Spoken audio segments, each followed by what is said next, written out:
You got a nice crowd already. Baruch Hashem. You see, yeah, people want to hear you, Rabbi. I want to hear you. I'm excited. Okay. Okay, we're on Facebook. Okay, I'm going to start this off, Rabbi Kramer, we're starting? Ready to go. Okay. Okay, ladies and gentlemen, I want to welcome you all here tonight. This is truly a great, great honor for me to introduce to you this unbelievable speaker tonight, lecturer. It's somebody that I know for, as you saw in the picture, it's somebody that I know for over 40 years. Rabbi Kravitz and I know him before he got married. You can see the picture. I'm standing right in front of him at the Farbrengen, right behind the Lubavitcher Rebbe. Right. Me with my hand on my chin. And me in front of him. Right there is Rabbi Bucket, as a young little boy. I'm like 30. I was wearing a hat, so I was 13 years old. You were still little. So I know Rabbi Kravitz for a long, long time, and I remember when he started this organization in 1985. I remember that I think for so many years I've tried to get him to come to Florida. I don't know, it never materialized. And when I heard Rabbi Kramer booked him, I was so excited. Really, I'm really excited to hear, because I saw this organization, Jews for Judaism, grow from little childhood to an unbelievable organization that it is today. I just think everything is divine providence that we're doing this program today, because it's in the Parsha. It's the Chitas of the day. The Torah says, God says, I'm bringing the Jews into Eretz Yisrael, and I'm worried about one thing, and I'm worried about them getting involved in other religions. It's right in the beginning of the Torah reading of today, and therefore be careful with other religions and getting involved. As Jews, we should get involved with Yiddishkeit, and it's always been a problem by Jews, and it's still today a problem by Jews, as they have a great neshama that has a yearning for spirituality, that we sometimes wander in gardens and in areas we shouldn't be. And Baruch Hashem, thank God. I mean, I had myself a month ago, and I don't know if she got in touch with your son, Rabbi Kravitz, but I had a situation in Florida, a young girl, 70-year-old, that was involved in these the group that say they're Jews. They are a group of I don't know. They believe that they're the Jews. We're the non-Jews. They are a group that talk against Jewish people. They went out of Egypt. We never went out of Egypt. They're the group that actually shut up the synagogue, or not the synagogue, the grocery shop in New Jersey. And she's so involved. This young, beautiful girl was so involved. I tried my best, but I'm not a professional. And I introduced them. I don't know what happened with them, but we are struggling with this till today. From the time of going out of Mitzrayim, as we know that Shevet Dan, as they traveled through the desert, Shevet Dan couldn't give away their idol worship. So Baruch Hashem, we have Rabbi Tzion Kravitz, who is the one who's fought the fight since 1985, continues to fight the fight, and it's truly. I always wanted him to come physically, but he's with us tonight on Zoom, and it's truly a great honor to have him here and to him to speak to us. And I'm sure if anybody will have questions, you can put it in the chat, or we will give you a chance to ask a question even at the end of his speech. So with that, Rabbi Kravitz and Rabbi Tzion Kravitz, I give it totally to you. Thank you for coming, and can't wait to hear what you have to say. Okay, thank you, Rabbi Bucket, and welcome everyone. It's good to see you. Those who's I can see, I'll wave to everyone. It's nice to see everyone. As you mentioned, I founded this organization, Jews for Judaism, in 1985.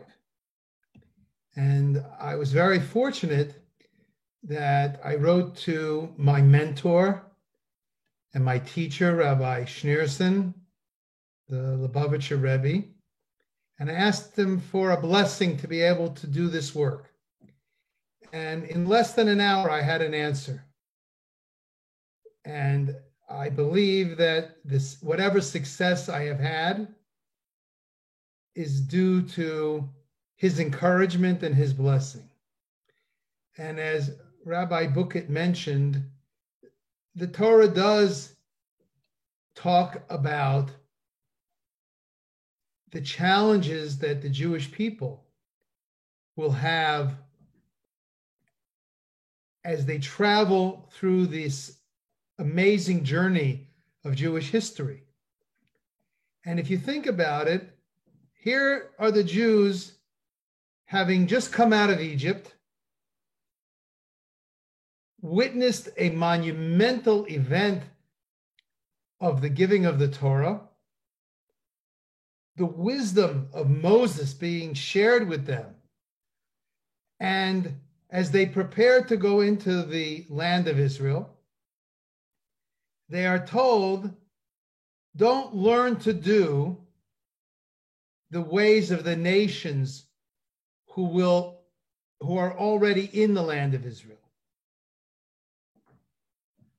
And the Talmud actually mentions this verse as a very significant verse. And the great biblical commentator Rashi, who lived in the 1200s, he actually quotes this Talmud, this passage from the Talmud, and he asks a question on the grammar of the verse, which is strange. You would think such a powerful verse, you would go and ask a question about how could you tell people about warning them when they've just experienced this whole, all the miracles in the desert. So what's the comment? Why does the verse have to say, don't learn to do the ways of the nations that you are going to encounter? Wouldn't it have been sufficient to simply say, don't learn the ways of the nations? Or it could have said, don't do the ways of the nations. Why the double language? Why say don't learn to do? So the beauty of Torah is that every single word and every single letter has a nuance that we can learn something from. That's what's so amazing about reading our Torah in the original Hebrew, which is lost when it's studied in English. And this idea of don't learn to do, Rashi explains that to learn the ways of the nations, to do them, you're not allowed. I'm not allowed to go visit the local Hare Krishna temple in order to learn how to do their sacrifices of offering food to idols.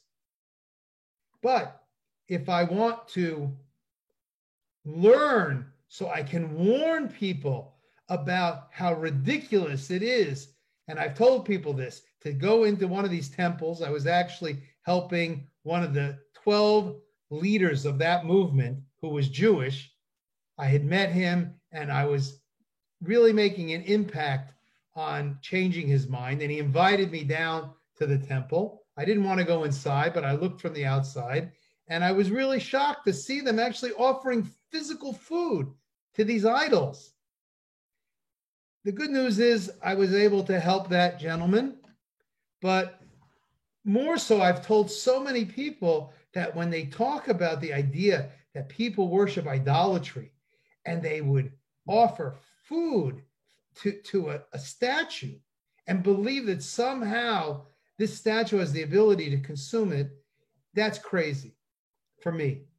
But so to learn about it so I can teach people how counter Judaism it is, that's permissible. But to learn it, to actually fulfill it and to do it, that I'm not allowed to do.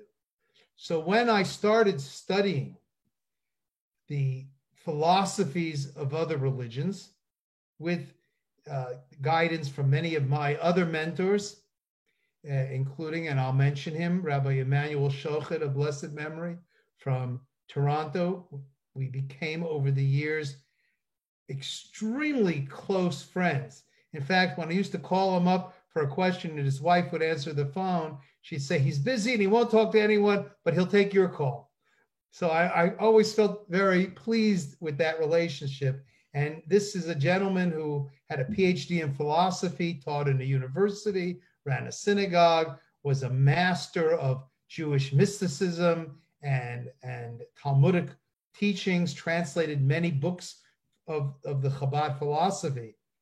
And I think that over the years, as I started to learn more about these other religions, it accomplished something unexpected.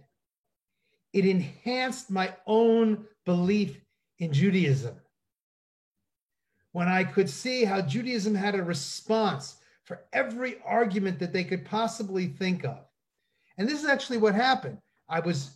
When I first started Jews for Judaism, even right before I officially made it an official organization, I had a good friend, Rabbi Shlomo Schwartz of blessed memory, who was known with the nickname Schwartzy. He used to wear a t-shirt in the 80s saying the Schwartz be with you instead of the Force be with you. And he was a great friend of Bill Graham, the producer of The Grateful Dead. And it was an amazing mentor. And I'll tell you one quick story. We were on campus together behind a table, and Rabbi Schwartz was he was good at one-liners. And this is the early 80s. So we're both behind the table and someone comes up and he's staring at us and he looks at us and he says, "Who are you guys?" So Schwartzy, without missing a beat, he says, "I'm Butch Chassid and he's the Sundance Yid." So we found that every time I would talk to someone that was involved in Christianity in particular, and I would give them an answer to their question, the next day they would come back with an answer to my answer.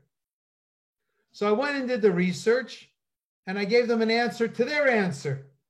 And it went back and forth about 4 or 5 times till they ran out of things to say. And at that point, they were either believing it because their emotions were controlling them and they couldn't let go, but intellectually they understood that their arguments didn't have any foundation to stand on. So when I started Jews for Judaism, why did we pick the name Jews for Judaism? It doesn't have the same impact now as it did in the 70s and 80s. In those years, the most prominent missionary group that was targeting Jews for conversion was the Jews for Jesus. And we thought the name Jews for Judaism was a perfect response. In fact, in the 70s, there was a Christian missionary group, and they made a bumper sticker. And the bumper sticker said, "I found it." That was their big yellow bumper sticker with, who even remembers what bumper stickers are nowadays? Everything's on the internet. "I found it." And what did they found? They found their purpose through Christianity. So we created a bumper sticker that said, "We never lost it." I still have one somewhere. They're probably the only one left. So back then, it was a response to certain movements, but now it's not really engaged so much on the street, out on street corners. It's all social media. It's all on the internet, whether it's evangelicals who have broadcasts on the internet, or what recently happened in Israel, where God TV out of Florida got a license from the Israeli government to broadcast on cable TV 24 hours a day, 7 days a week, messianic propaganda from which was clearly, they said, to convert Jews. Fortunately, we participated, along with many people, in trying to stop this. And 2 weeks ago, we heard that the Israeli government removed the license for that station, which was a small victory, but there's no way to stop them from being on the internet. So I would say that most of the influence that comes is from people that meet through social media, or people that meet someone on a personal level. Now it's a little bit harder with COVID to interact and meet people, but over the years, I could tell you stories of people who got influenced to become Christian, a young boy whose house painter started talking to him, or a young woman who was visiting some friends, and a visiting aunt from out of state was there and started talking to her, to a professor that started speaking. So what usually happens is your guard is not up. You're not prepared. So if a person approaches you and they look like a missionary and they're handing out literature and they've got a big T-shirt on that says Jews for Jesus, you're going to look the other way, or you're going to argue with them. But when you meet someone that you become friends with, or you become socially close to, your defense mechanisms are taken away. You put down your guard and you can talk to them. So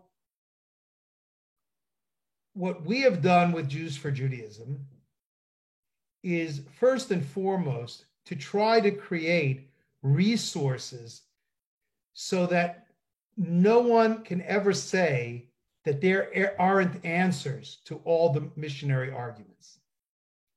So our website, JewsForJudaism.org, has almost 1,200 articles on it already. Our YouTube channel has over 350 educational videos. We get 3,000 to 4,000 hits every day between the YouTube channel and our website. That's a lot of people. I mean, it's not what what missionary groups get. They have much more money and funding and can reach many more people, but it's significant. But the resources are there in perpetuity for people. And whenever a new question comes up that we haven't heard before, we work immediately to create a response and post it and put it on the internet. So I think education is our number one effective tool, is to make information available to people. Because imagine someone is approached by a friend, they quote a certain passage from the Bible. I'll give a good example. It's in the book of Psalms. And imagine that you were, I don't know, speaking to your doctor. Let me give you a real example. A UCLA student, after class, is talking to the TA, the teacher's assistant. And after they talked about whatever the issue was in the class, the TA turned to this girl and said to her, "I noticed that you have a Jewish sounding last name. Are you Jewish?" And she said, "Yes." Said, "You know what? I've never been able to ask someone Jewish what this verse in the book of Psalms, who it's talking about." And she didn't have really much of a background in Judaism, but she said, "Okay, I'll take a look." He opened up to Psalm 22, verse 16, and she read out loud the verse, and it said, "Dogs have surrounded me, evil people have encompassed me, they pierced my hands and feet." And that girl was like, her mouth dropped, because she knew more about the story of Christianity and the crucifixion just from watching television during the Christmas season and seeing all the documentaries and the movies about Christianity. So she knew about the crucifixion, but to know who from a Jewish perspective is that speaking about, she didn't have a clue. So because she didn't have an answer, she got confused and flustered. And when people become flustered and confused, they become vulnerable. They become vulnerable to be influenced by the person who is presenting the question. I don't think the TA was simply curious what a Jew would say. I think he was trying to set her up to show her this verse. And she got confused. Fortunately, the local Hillel rabbi, who was a friend of mine, she was on occasion, once a year on Rosh Hashanah, she would go to Hillel. So she went over to the Hillel building, spoke to Rabbi Seidler-Feller, and he recommended that she contact me. So I want, as a tool, to show you how I responded to her. So I said, whenever anyone shows you a passage, whatever it may be, it's really important to make sure that it's been translated accurately and that the context is read so we get a full picture about what this verse is speaking about. Because it's very dangerous to read anything out of context. King Solomon, Shlomo HaMelech, said in the book of Proverbs, the first to bring an argument sounds right until someone challenges them. It's a beautiful passage. So we realize, of course they sound right if you don't know any better. So I gave her an example. And I don't believe that this is what Christians believe this verse in the New Testament actually means, but listen to what it says. In New Testament, in the Gospel of Luke, chapter 6, verse 30. Actually, excuse me, chapter 14, verse 26, sorry. It says, a large group were going along with Jesus, and he said to them, if you don't hate your mother and father and brothers and sisters, you can't be my student. What does that sound like? I've shown that passage to numerous Christians who have tried to influence me. I said, what does that verse say? So the first thing they answer, it doesn't mean that. I said, but I didn't ask you what it means. I asked you, what does it say? And it's hard for them to even admit that it says that a prerequisite to believing in Jesus is to hate your family. That's what the verse says. It says it in the King James Bible, it says in the New International Version, it says it in all Christian Bibles. That's the way it reads. Most Christians will immediately say, Rabbi, you're reading the verse out of context. Rabbi, you're reading it in English, and before it was in English, it was in Latin. And before it was in Latin, it was in Greek. And before it was in Greek, this verse in Psalms was in Hebrew. And by the time it got down to English, something happened. We've got to go back to the original. And that was my point that I was trying to make. That in order to know what that verse in the New Testament means, not what it says, even a Christian would have to say that the prerequisite is to check the original language and read the context. And whatever conclusion they come to, that's their business. They may interpret it and say that it means that you don't have to literally hate your family, just in comparison to love for the founder of Christianity, it's as if you hate your family, but not literally. Okay, that's their interpretation. But they can't come to that opinion without doing research, without reading it in context. Reading it just straightforward won't give you that understanding. So the same thing is true when someone quotes, and I told this young woman, Psalm 22, verse 16. You have to ask first, what's the context? Can you tell me what Psalm 21 spoke about? How about Psalm 20? How about Psalm 23? The Lord is my shepherd. What's the Hebrew say? And she said, I don't know. I've never looked. So I said, let's go. Let's explore. Let's go into it and see. And as we did that, we started to see that this psalm written, you'd be surprised, she didn't even know who wrote the book of Psalms.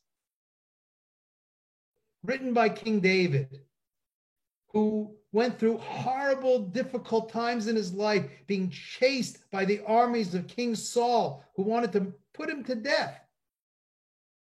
And through a poetic manner, he writes about the tribulations that he experienced, being chased by these armies of King Saul. And he uses the allegory of them being like wild animals pursuing him. And this is found in earlier chapters of the book of Psalms. So when he finally says this verse in Psalm 22, he's speaking about his enemies who are trying to kill him, that they're chasing him. And he says, dogs have surrounded me. Evil people have encompassed me. He's speaking about those enemies. But what about the verse that says they pierced my hand, pierced my hands and feet like a lion? What about that? So the verse doesn't simply say they pierced my hands and feet. Even that, if you talk about being chased by wild animals, they could attack you. But the Hebrew word there, I pointed out to the word ka'ari means like a lion. It doesn't mean pierced. And again, missionaries will come with all kinds of rationalizations of how there was a scribal error when they wrote it down and how you can interpret it a different way. There's always a comeback. But the reality is this word ka'ari means like a lion. And what David is saying is they're like a lion at his hands and feet. Like a lion that would grab, he would be fighting them off with his hands and feet in defense, and the lion would be grabbing him. It's poetry. So I told her, you have the freedom of choice to believe his opinion or this opinion that I presented. Everybody has freedom of choice. But do you want to make a choice based on facts and evidence or on an initial reading that is meant to confuse you because you don't have the facts? And this is true of any passage that missionaries quote. People that are not familiar with the particular passages they quote will immediately see how it has Christological connotations, because that's why they're picking the verse and chapter. That's why they've translated it a certain way. We have to be wise, like King Solomon, and say, okay, it may sound like this the first time I hear it, but go and get another opinion. And as I tell many of the people that I speak with, probably one of the first things your parents instructed you to do in life when they let you walk to school by yourself is to look both ways when you cross the street. Such a simple instruction, but probably one of the most valuable lessons we had as children from our parents. Look both ways before you cross the street. Shouldn't we look both ways before we make other decisions? If someone calls me up from Las Vegas and says, Rabbi, I got a great investment for you, 500 acres of prime real estate, and it's only going to cost you $500. Sounds like a great deal. But I think I should call a realtor. I think I should call the Better Business Bureau. I should go on Snoops to see about scams that are out there and false news. I got to do my research. Or a doctor that I call up and he tells me, you need to have an operation, which happens to be news that I just found out about myself this week. But you know what I did? The doctor's smart. But the first thing I did, I got a second opinion. Even though the doctor has a degree from Harvard Medical School, doesn't matter. I still wanted a second opinion. This is true in life, and it's also true in our approach to the Bible. And that's what we did with our website, JewsForJudaism.org, and our YouTube channel, giving individuals an opportunity to hear a second viewpoint or to learn about the arguments even before they're approached by someone who's trying to influence them. And also to inspire people to be excited about the beauty of Judaism. But what happens after the fact? Someone comes to us who already accepted Christianity. I'm not going to share the name, But last week, I got a phone call from a young man who was raised a Catholic. Parents are believing Catholic. He was raised a Catholic his whole life. And he did a DNA test. And to his total surprise, he discovered that he had roots to Ashkenazi Jews in Poland. And this would be as strange it was to him as if you would tell me that I have roots to Aborigines in Australia. Nothing I would ever have expected. He just couldn't believe it. So he started asking questions. And in his discussion with his maternal grandmother, he discovered that her family had escaped the Holocaust, changed their name, and intentionally avoided any identification as Jews. But in fact, she said, my mother, this is the grandmother, this is the mother's mother's mother, was Jewish. And what did he do when he discovered that? He said, I want to learn more about my Jewish identity. He got completely involved with the Messianic movement. Why did he go to the Messianic movement rather than to Judaism? Because he felt that the Messianic movement offered him the best of both worlds. He could be engaged in his Jewish heritage and his Jewish practices, but retain his Christian beliefs that he had in Catholicism. He even founded a Messianic movement online.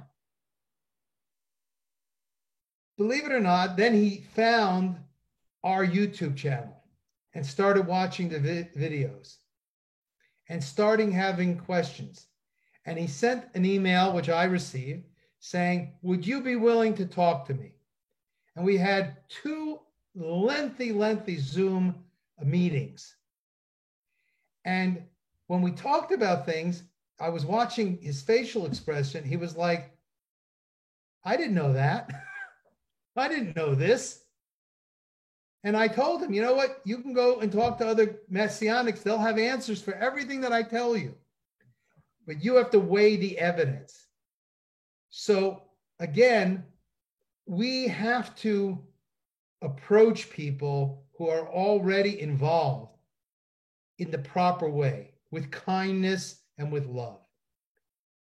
There is something that we rabbis learn when we go to rabbinical school, which for most of us may not be that practical.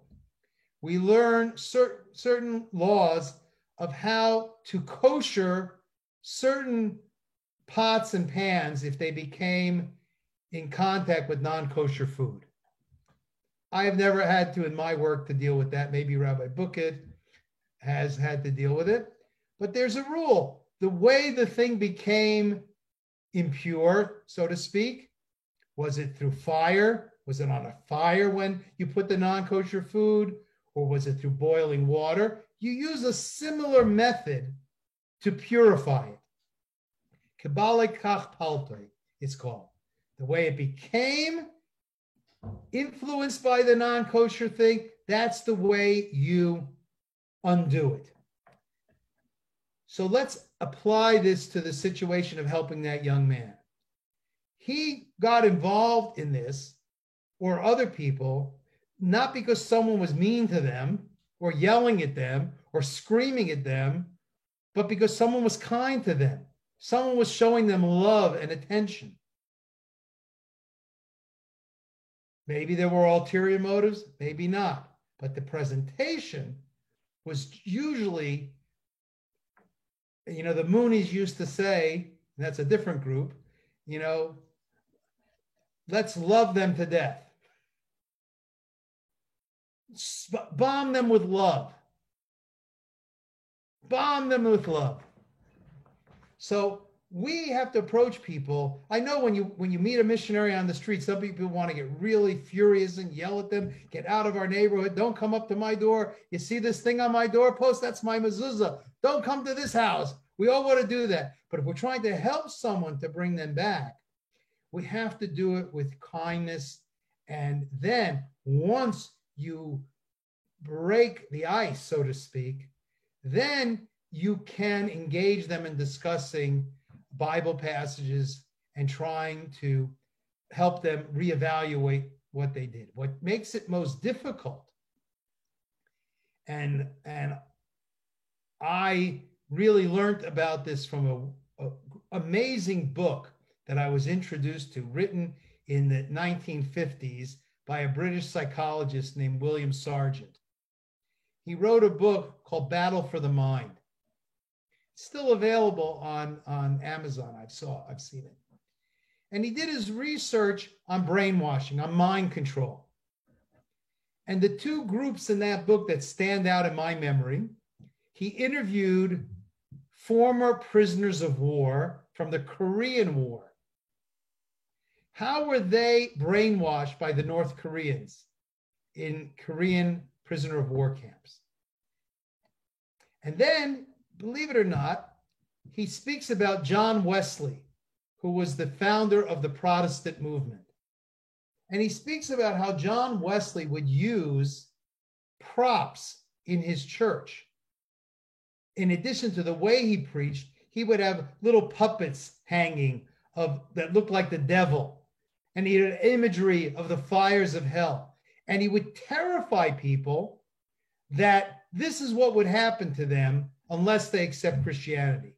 And Dr. Sargent explains that if you create, through manipulation, a serious problem, and then you erase all possible escape routes from that problem, and you present yourself as an authority figure, the odds are they're going to listen to you, even if your advice doesn't make sense. So imagine we're in a building that I own. I wish, right? I own this building, and you're visiting me, and the fire alarm goes off, and you don't know which fire exit we should take. And I say, listen, all the other fire exits, they're under construction. There's problems there. Follow me. You may not know that I really know the way out of the building, but you're going to follow me because you want to get out of the burning fire, of the building on fire. So William Sargent said, Christianity comes, and what's the fire that it's describing? That unless you accept Christianity, you're going to burn in hell. You're going to go to hell forever.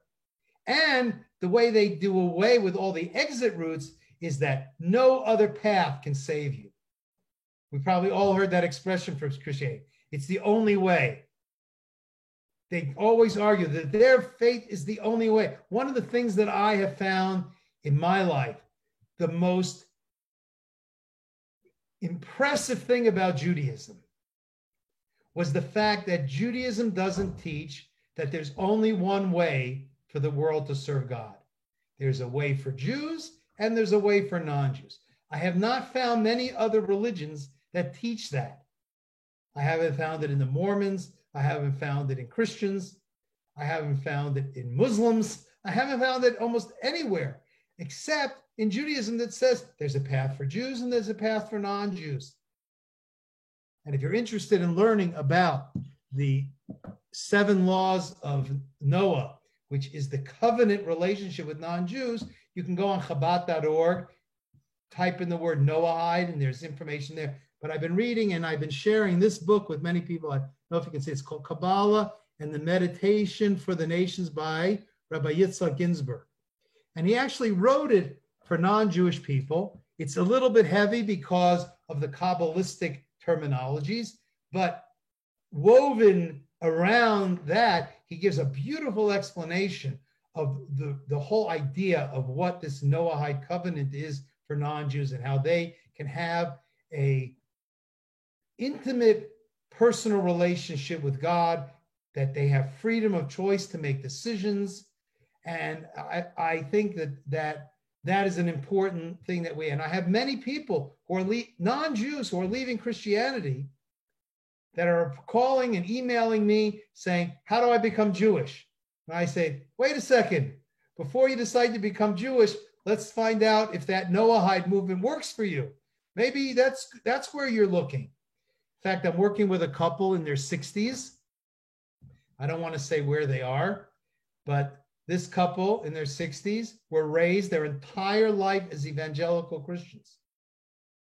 And they felt something burning inside that they wanted to be Jewish. They found a messianic group that dresses like Orthodox Jews, keeps Jewish rituals like Orthodox Jews. They even went to a mikveh, a ritual bath, thinking that they had gone through an official conversion to become Jewish. Their leaders called a rabbi. And after about 2 or 3 years in that group, they said something's missing. And they left it and they decided they want to convert to Judaism. They went to the local Jewish court, which is known as a Beit Din.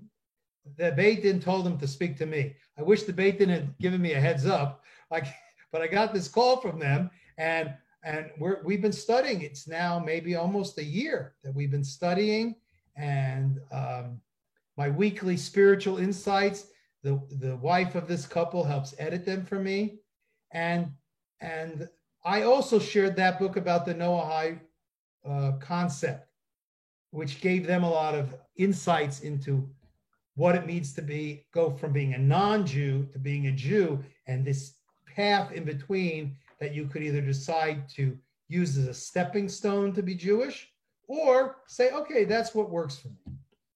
So primarily what I do in my work in Jews for Judaism, along with my colleagues, we have an office in Toronto, is to do the things that I've mentioned, to provide counseling to people, to provide educational materials. But I think another thing that we do that's extremely important is we provide spiritual support. We're not mental health therapists. We're not mental health therapists. But what we can offer people is spiritual support and guidance. But that needs to be done in a way that's responsible and it's not manipulative. We can't tell people, do this, this, and this, and all your problems are going to go away. If everything went away just because you did follow Judaism, then we wouldn't have freedom of choice anymore. It would just, okay, look, I put on tefillin, I won the lottery. I lit a Shabbat candle, I got something. That would be nice, but it doesn't happen that way because otherwise we won't have freedom of choice. Judaism should be something that we do because we see the cultural and moral benefit it gives us, ourselves, and the people around us. The world today, in my humble opinion, you can agree or disagree, is lacking a moral compass. Whether you're on the left or on the right, there's a problem with a lack of a moral compass. And what I like, in addition to my studies, and I've suggested this to many people, one of the great rabbis of our generation who held the Lubavitcher Rebbe in great esteem, I find his weekly words of Torah to be very inspirational. And last week's was all about, I believe, about moral direction in the world. And if you haven't read his stuff, his name is Rabbi Jonathan Sacks. He's the former chief rabbi of Great Britain. He's Sir Jonathan Sacks. He was knighted by the Queen. And he also had a very close relationship with the Lubavitcher Rebbe. In fact, when he was a young man, he visited the Rebbe. And he says what impressed him is the Rebbe was very interested in what Rabbi Sacks, he wasn't a rabbi at the time, was doing to help students on campus. And I don't know the exact story, but something came up about people being concerned that Rebbes want to have lots of followers. And the Rebbe's answer, if that was the exact question, but I know the answer was, I'm not interested in followers, I'm interested in making leaders. How do I make people leaders? So every one of us today that's on this Zoom class, we are all encouraging you to take this information and to become leaders. Leaders in your own life, leaders in your family, and leaders to the people you come into contact with. What I think would be really good now, I don't even know how, as I get lost in time, so I don't know how long I've been speaking. It's already 4 hours, Rabbi Bookit. You better get the checkbook out. I'm under the hour yet. We're still under the hour. Okay. So people wanted to ask a couple of questions. I got a couple of questions. Let's get some questions presented, and I'll do my best. So and l'chaim to everyone. L'chaim. Thank you very much, Rabbi. Anybody wants to ask, you still can ask a question. And I had also this question. What was the most craziest argument you ever heard from a missionary? What was the most difficult argument that you hear from these missionaries? So you used 2 words to ask the question. You asked me the most crazy argument or the most difficult? So which do you mean? Can we do 2 things, crazy and difficult? We can do both. Okay. I think the most difficult one that was ever presented to me was quotes from the book of Daniel, chapter 9. The book of Daniel in general is a very difficult book to understand because of a couple reasons. One, it's dealing a lot in allegory and prophecies with a lot of allegorical pictures. In fact, in one place, he describes the 4 different kingdoms who will rule over the Jewish people during exile, but the imagery that he gives is different imagery of animals with multiple heads and with wings, and lions with wings. And when you study the commentaries, you start to understand that the allegory refers to different things that were true about those empires. There's actually a beautiful book on animals in the Bible done by an Orthodox rabbi. My grandson Levi, before the COVID, would come to shul with me and sit next to me. And after he finished whatever amount of prayers he could do in Hebrew, he got a little antsy. And he found this book on the bookshelf, like this thick. And he would go through it and he loved looking at the pictures. And he said, Zaidi, look at these animals. I've never seen anything like this. And we studied together what the animals meant. And with my grandchildren, what I do is I teach them something and I have them repeat back the answer. And I tell them, in a week or 2, I'm going to ask you a question about this. And if you can remember the answer and repeat it back to me again, I'll give you $1. And he knew the answer to this.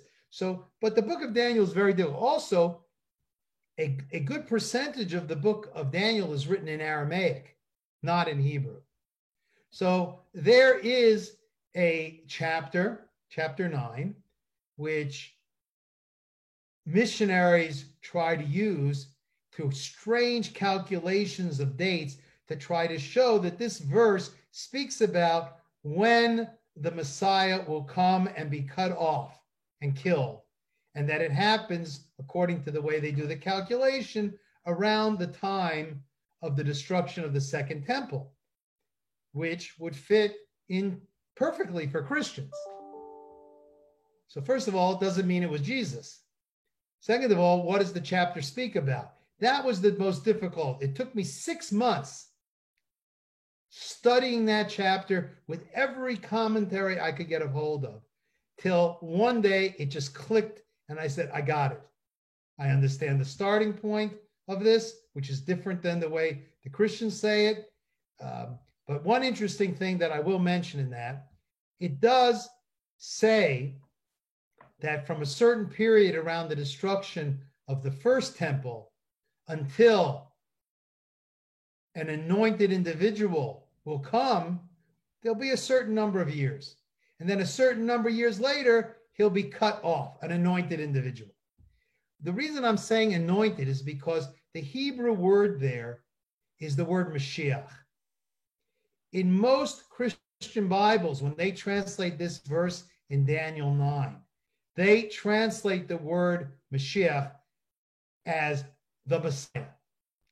And I always ask them, how many times do you think the Hebrew word Mashiach in some grammatical form exists within the entire Jewish scripture, Jewish Bible? They don't know. It's probably about 150 places. Trust me, I looked them up.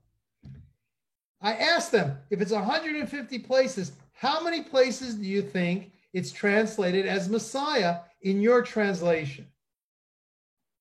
So they say 150, right? So I say, let's go check. And if we took the time, we would find out. And again, the 150 is a rough number. In 148 places, Christian translators always translated as anointed. And only in this chapter in Daniel 9 do they translate it as the Messiah. That's the only place. And in fact, the word Mashiach is used 3 times in chapter 9. And in one place, the Christians translate it as anointed. And the other places, they translate it as the Messiah. And now some more modern Christian translations don't even translate it as the Messiah. And why is that important?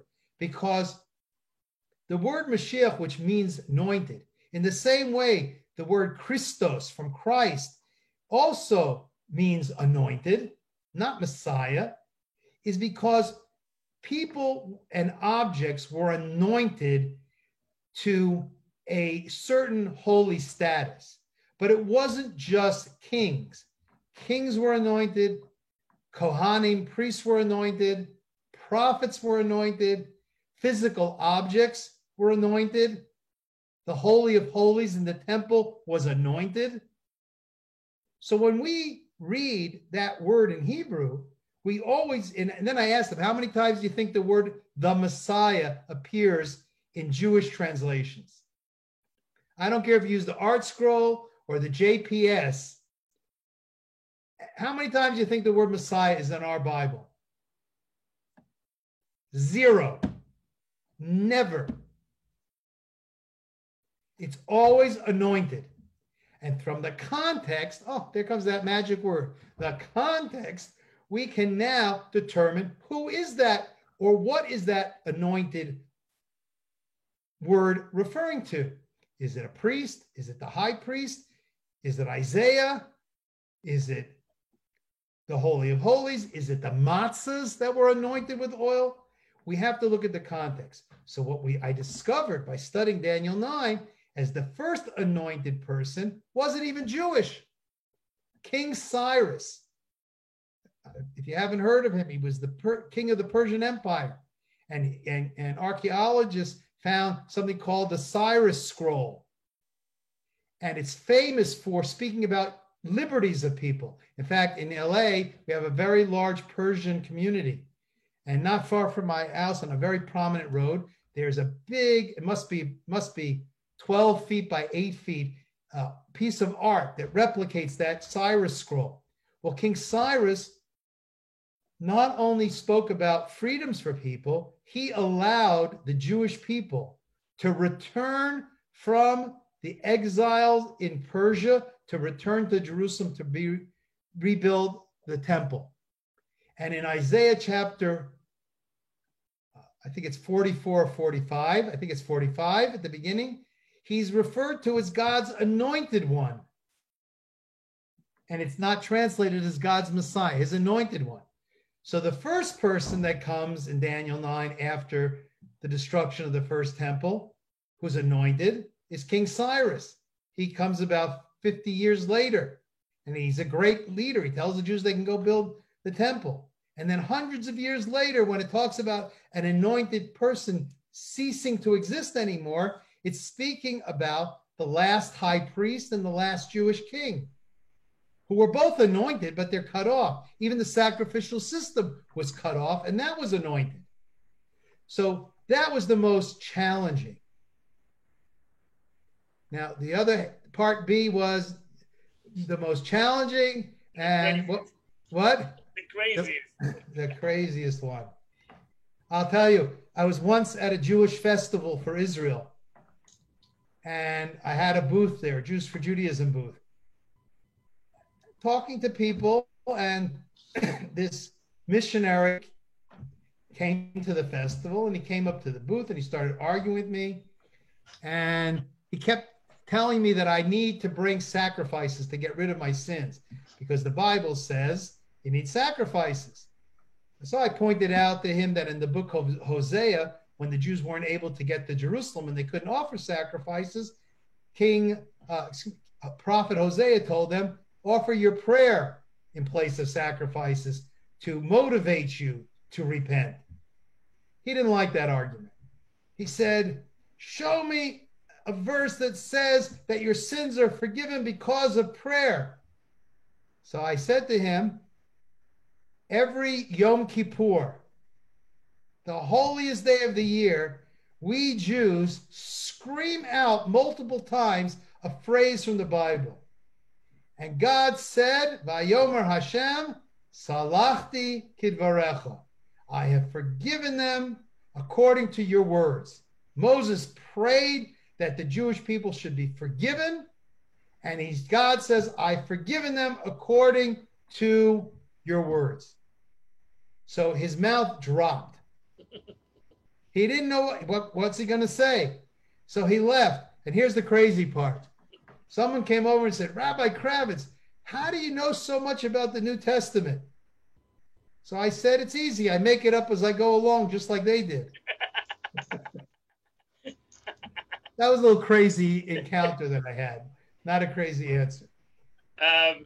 Somebody asked a question. This is a good question. If you meet a Jew, a person from Jews from Jesus, and what do you respond to them? I mean, they come to you, they say they're Jews for Jesus. What is your response? So let me just clarify another point. Some people are uncomfortable mentioning the name of Jesus. First of all, historically, we were always fearful of Christianity because it persecuted Jewish people terribly. We saw a Christianity that had statues in their churches, and we associated it with idolatry, even just from statues, but even more so a Trinitarian belief in God, even without statues for a Jewish person, is idolatry. So we didn't want to mention it. So this is interesting that a great rabbi known as the Vilna Gaon, I mean, there's no one that can argue with his brilliance and his knowledge of Jewish law. He was also a great Kabbalist. He wrote a commentary on the Code of Jewish Law. And in the laws that speak about idolatry and how we have to cope and deal with idolatry, there's a little part that speaks about whether or not you're allowed to say the names of foreign gods. Is that also forbidden? So in his note called the Bir Hagra, the explanation based on the Vilna Gaon, he says that we see that in many places in the Bible, names of idolatry are mentioned. So under certain circumstances, you're allowed. And then he says something, and I'll paraphrase his quote because it is a little funny, and I'll translate it. He says, "Mutta loy mashem shel osa ha'ish." It's permissible to say the name of that guy whose name I won't say.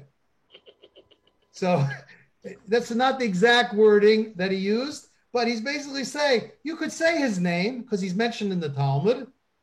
Obviously, they mentioned him, but I'd rather not. So I'm just mentioning that as an introduction. So I meet this Jew for Jesus. What should we say? Well, it really depends on your personality and what you want to accomplish. If you want to get a feeling of anger off your shoulder, I can't tell you what to say because I don't think that's the right thing to do. So people will come up with, your mother must really be ashamed of you, or you're a shanda, or you're a traitor. But what's that really going to accomplish? I don't think that's going to accomplish anything. What I tell them is, before you share anything about what you believe with me, I want you to know that my personal relationship with God is so tangible. I've experienced it in my life. I'm really sorry that you missed out on it in your childhood. And why am I saying that? Because I want to start off with something positive about Judaism that he thinks doesn't exist. And then I say, if you're really interested in finding God, it's a constant search. God is infinite and the search is constant. Would you be willing to meet with me or someone else just to discuss it? Are you open-minded enough? I'm not, and I say, I'm not asking you to do anything you wouldn't ask me to do. All the time, Jews for Jesus wants your phone number. That's what they want. They'll ask a question, and here's their most famous question when they meet you on, and it's kind of a straw man. I don't know if that's the right term, kind of question. They'll ask, who do you think Jesus was? And most people will say, I don't really know for sure. So that opens up the door for them to be able to say, well, let me tell you who I think he was. So it's a setup question. They ask me that question, I'll tell them who I think he was. I think he was a Jewish guy who thought he was the Messiah, kept all the commandments, didn't believe he was God, and when he died, he wasn't the Messiah. And later, his followers brought their belief to the Roman Empire, and Constantine formed it into a whole new religion where they deified him and they did away with the commandments. And probably the one commandment that more Jews believe is relevant today than any other commandment, and that's circumcision. They did away with it. It's not relevant anymore, the Romans said. And so I have an answer for them. Whether it'll influence them or not, I don't know. But I, first and foremost, want to try to get them to speak with someone who's knowledgeable. That's kind of what I would say. But otherwise, to engage in them, they're trained. If they're really standing out there as volunteers for that organization, they're trained in how not to talk to you. They're trained in what to say. They go through. In the 80s, they uncovered a training manual by Jews for Jesus, where the founder and they found private notes that the founder would actually scream and yell at his disciples, so to speak, to toughen them up. So when they got encountered by people on the street, he even slapped someone on the face, according to these documents, to toughen them up against opposition they might, it's like the Christian Antifa, toughening them up for all kinds of opposition. One thing that I have said to them many times, which really they don't like, is I said, you remind me of a cult group. And the very fact that you're not willing to come and hear a second point of view proves to me it's a cult. Because cults discourage people from hearing a second point of view. That's very common in all cults. We have the truth. Don't listen to anyone else. Anyone outside the group is bad. Come and meet with me. Come talk to me. No, I don't want to do that. Well, that's indicative of a cult. And that I found also has a very strong impact on them. Telling them how beautiful Judaism is, what they've missed out on, and challenging them to hear a second point of view. Other questions? Somebody asked, is it still a real threat, this situation? Or has it gotten better? Is it a real problem? Like the Moonies have, it was in the 70s, the missionaries. Is it still a real situation? Well, the Moonies are still active. Are less people joining cults because now we have more Jews for nothing?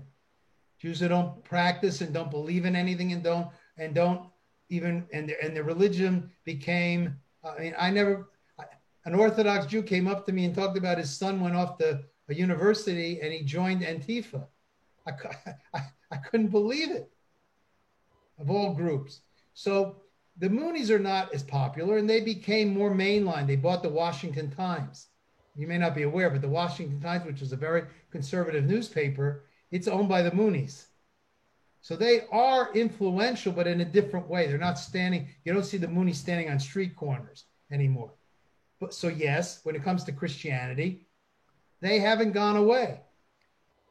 There are approximately 60 million evangelical Christians in America.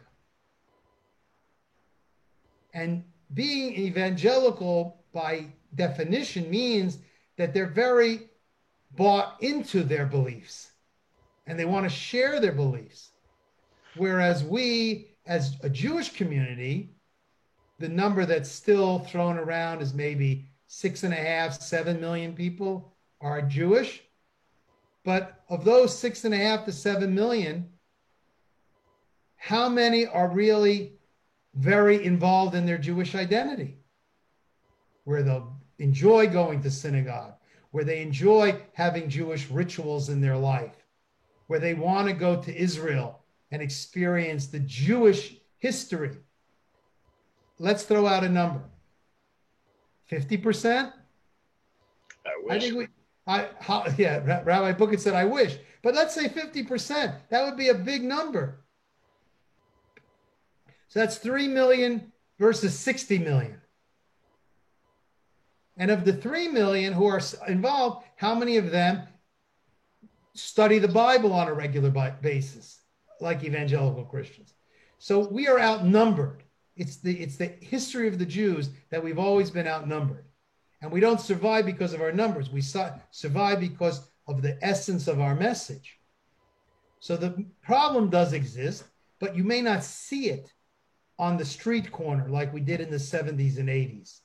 In the 70s and 80s, where would I see the missionaries? Street corners, Jewish festivals, college campuses, and ads in the New York Times, the Time magazine, Newsweek. In fact, we actually took ads out ourselves in those days in Time magazine and Newsweek in response.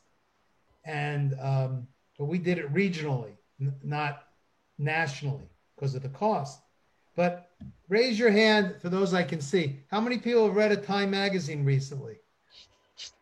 How about a person? Yeah. How about Newsweek? It doesn't exist anymore. But so the media has changed. It's all social media. So it exists, but in a different form. So it's still a challenge. But what makes it even more a challenge, and I don't know if I've emphasized this enough, sadly, the most damaging argument that Christians created that lures Jews was started by Jews for Jesus, that you could be Jewish and Christian at the same time, that you could keep your Jewish name, you could wear a yarmulke when you want, you could do your Jewish rituals, and that even the Christian theology is founded in Judaism. So that message, when it first started, was not received well by the church. The church didn't want people coming into and wearing yarmulkes and speaking in Hebrew. They wanted them to assimilate into the movement of the Christian church, even evangelical churches. Unfortunately, what happened is they started to see that model was so effective in erasing obstacles to conversion, because that was one of the biggest obstacles. Who's heard the expression, I was born a Jew and I will die a Jew? So I don't want to give up my Judaism. I may not be religious, but I'm not going to give it up. What this missionary movement created is an illusion that you would still be Jewish. What happened is the evangelical churches adopted that message. So you go into evangelical churches and you walk in as a Jew and you say, well, I'm interested, but I don't want to give up my Jewish identity. And they'll say, chas v'shalom, God forbid. You don't have to give up anything. Stay Jewish, just believe in this. That was, I think, the most damaging thing that happened.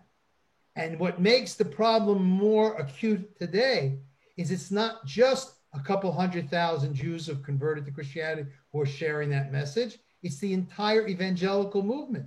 There's a pastor who does a lot of things for Israel, gives lots of money. The Israeli government loves him, his support of Israel. Pastor Hagee. People have heard of him. So in Texas, when he came to California, he was speaking at the Jewish Federation. Why would they invite him? Because he supports Israel. I went, and when he had given money, he was proud that he was the first person to donate $1,000 to support a Christian channel in Israel. And I said, doesn't it bother you that this has messianic things where people are distorting Judaism, and you have people who are Christian wearing a prayer shawl, a talit, and a kippah, and calling themselves rabbis? What was shocking is the look on his face and his wife, that they couldn't understand what was wrong with that. To them, it was perfectly natural that a Jew could keep all those rituals. They totally bought into that argument because it's so effective. So that is why this problem is much more dangerous and acute. So again, that's why we have to combine not only responding to the Christian arguments, but we have to also demonstrate the spiritual beauty of Judaism simultaneously. Can I More say questions? yes? Maybe you can unmute yourself and ask a question. Rachel, Rochelle, you want to ask a question?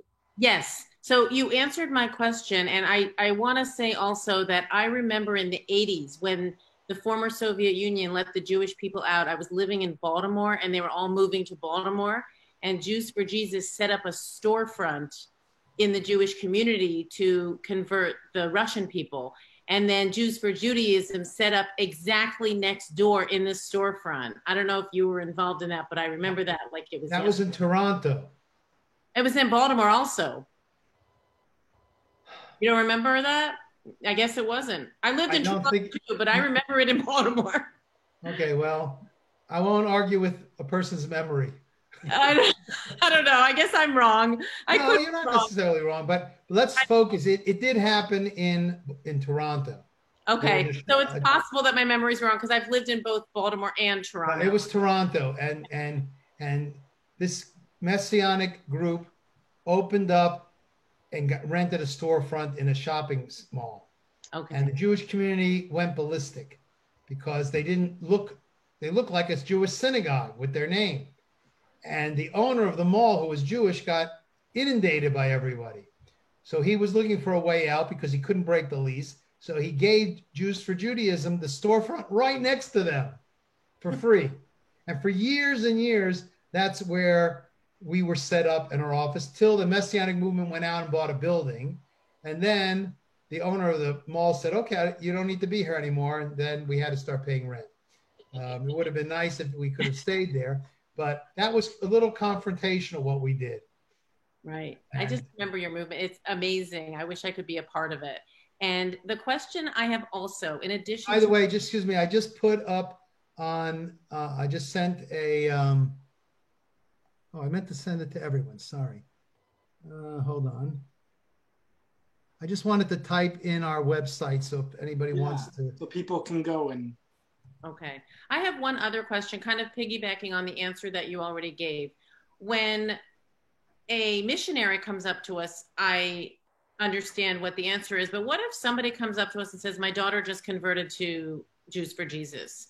Or I'm a coach, and in my coaching business, sometimes people will say, oh, I'm Jewish too. I'm Jews for Jesus. Like, I don't know how to respond. I'm just polite. And I just say, oh, that's nice. I don't know what else to say. I wonder if there's a better way of speaking to those people. So again, every circumstance is dependent on this. If you're a coach and you're being, in a professional relationship with someone, I think how you respond has to be guided by the ethics of your profession. I'll give you an answer of a story that happened to me. Years ago, even before I started Jews for Judaism and I was involved in this work, Rabbi Schwartzy, who I mentioned earlier, I don't know if you were on then, and I used to go to college campuses. That's when they called me Butch Chassid and the Sundance Yid. So we were on a smaller college, and we had a table out. It was one of the early weeks of school opening up, and all the different groups on campus had their booths out there. And Rabbi Schwartz whispered in my ear, he said, you see that girl who's coming over to the table? She's a Messianic Jew. Why don't you talk to her? And someone sent a question.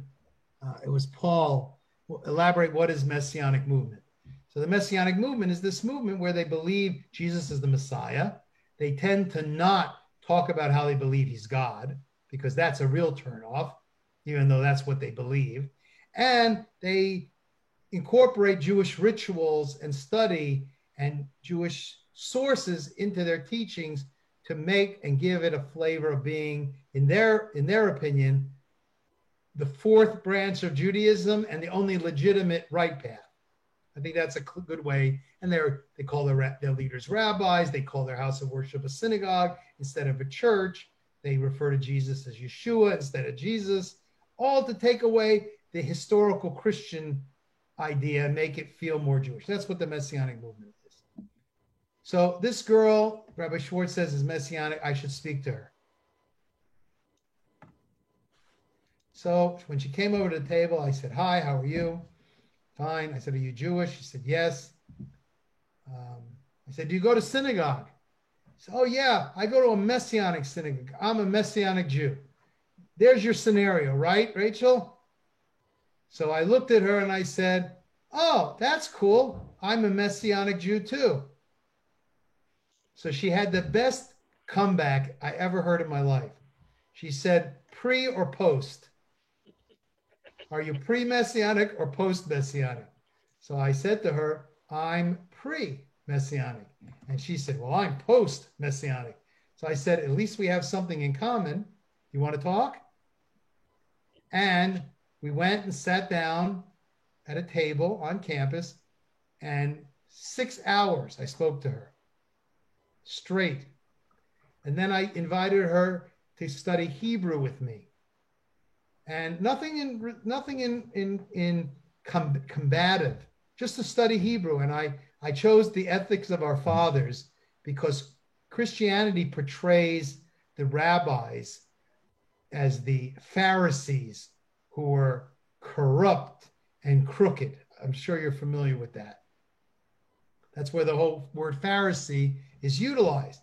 So I said, let's go learn the teachings of those rabbis and see how kind they were and how beautiful they were and the wisdom that they had. I thought that would be a softer way to approach it. And she started studying with me, and then we invited her to come for Shabbat. And she actually would come and then drive home. And after a while, she wanted to stay over, and she spent 3 Shabbats in a row staying at our home. And I'll never forget that after the 3rd Shabbat, she came to my wife and I, and she said, "I sensed something in your home that I didn't see anywhere else. And all your arguments are making sense.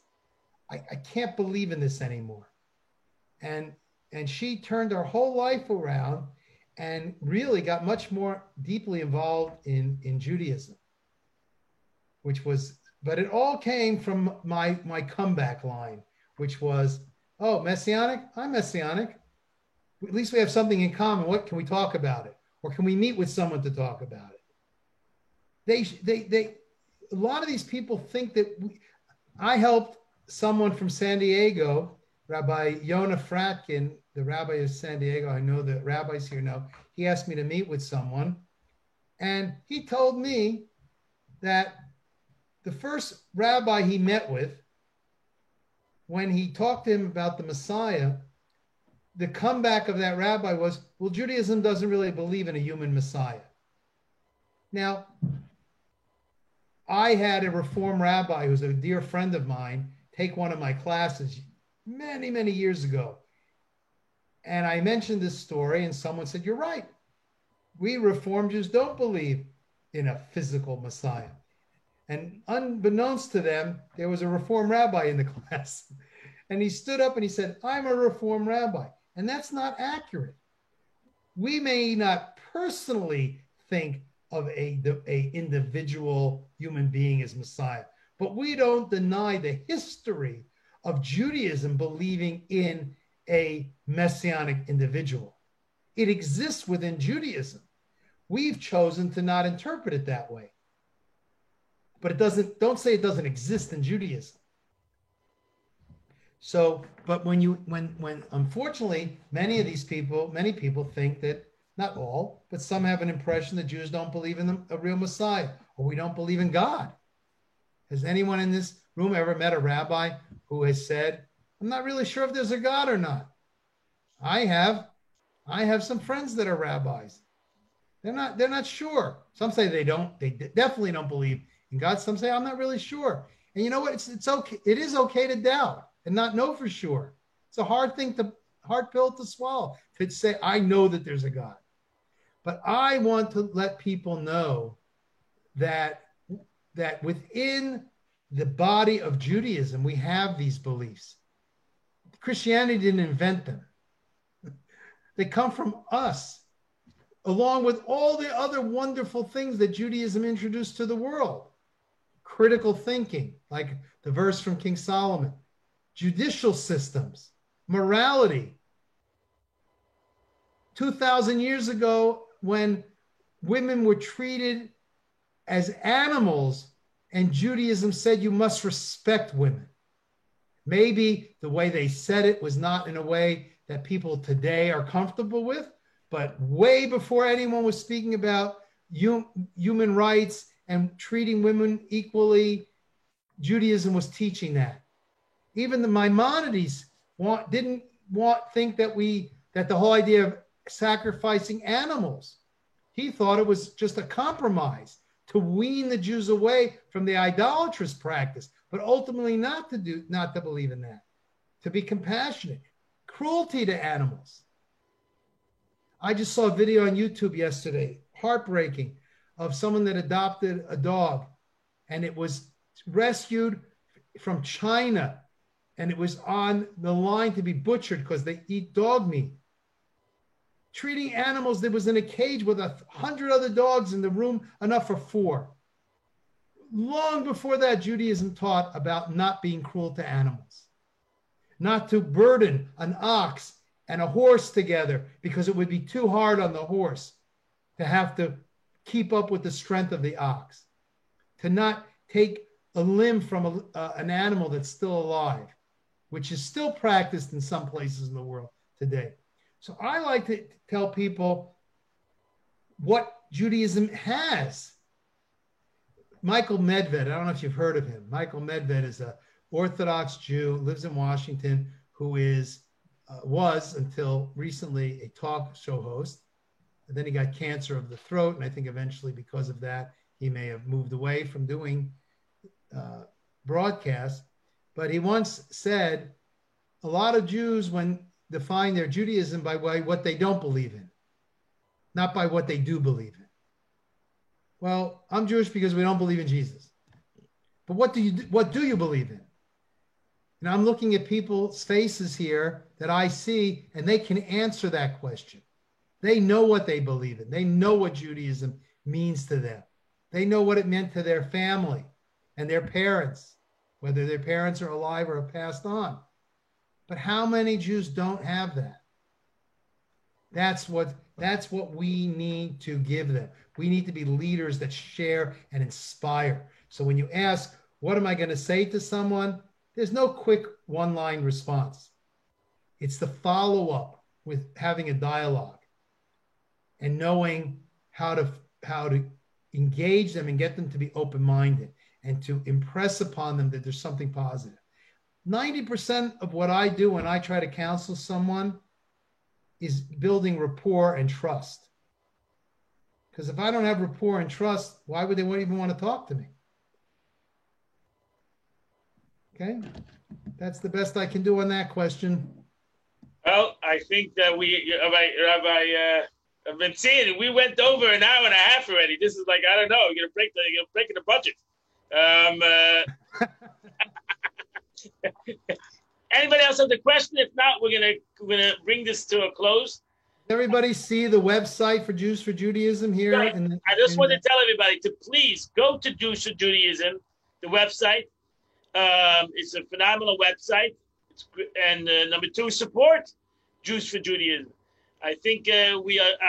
As I said in the beginning, I struggle. I've had a case myself, and we continuously need Jews for Judaism to be the spokesperson and the organization that fights for Yiddish souls, Jewish souls, to get them out of places that they shouldn't be.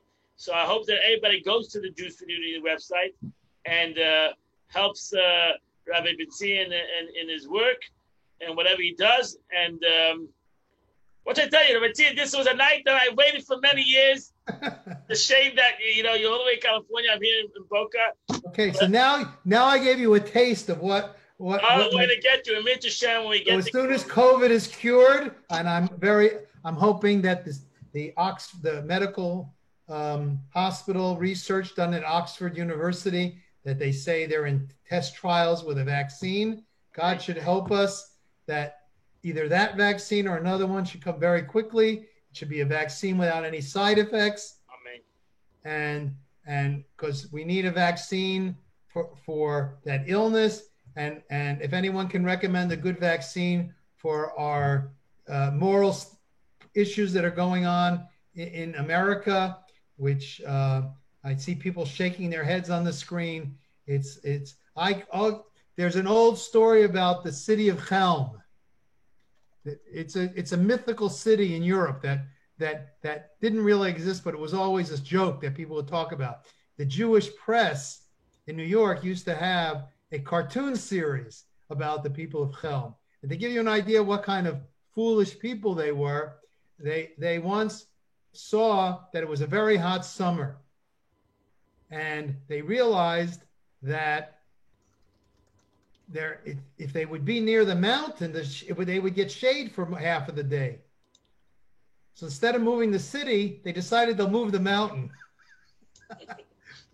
which they couldn't do. It's just an upside down town. So I said, when I look at the world today, it's like Chelm.